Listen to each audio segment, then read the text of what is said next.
চলে গেছিলাম নসিপুর আখড়ায়। সেখানে একটা গাইড নিয়ে তারপরে তিনি আমাদের সেখানে সমস্ত সব কিছু ঘুরিয়ে ঘুরিয়ে দেখাচ্ছিলেন আর বোঝাচ্ছিলেন যে কী হয়েছিল, কী জিনিস আছে, সমস্ত সব কিছু ডিটেলে তিনি বলছিলেন।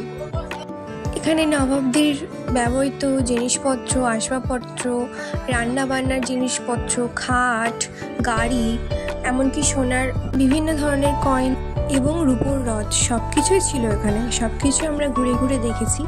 আমাদের সকলের ভীষণ ভালো লেগেছে। আর তোমরা কে কে গেছো মুর্শিদাবাদ অবশ্যই কমেন্টে জানিও। এটা হলো নসিপুর রাজবাড়ি। তোমরা যারা একটু পুরনো ভিন্টেজ টাইপের রাজবাড়ি এক্সপ্লোর করতে ভালোবাসো তাদের এই জায়গাটা খুবই ভালো লাগবে। আমার তো ভীষণ ভালো লেগেছে। আর এখানে কয়েকটি প্রি ওয়েডিংও চলছিল। তোমাদের যদি জায়গাটা পছন্দ হয় তোমরাও এখানে প্রি ওয়েডিং করতে আসতেই পারো। প্রি ওয়েডিংয়ের জন্য ভালো একটা লোকেশন হলো এই নসিপুর রাজবাড়ি। সেখান থেকে ঘুরে টুরে আমরা চলে গেছিলাম জগৎসেরের বাড়ি। তো সেখানে সেরকম কোনো ভিডিও করতে দেয়নি, পারমিশন ছিল না। তো যতটুকু করেছি ততটুকুই শেয়ার করলাম। তো আজকে এইটুকুই, পরবর্তী ভিডিও পরের পার্টে।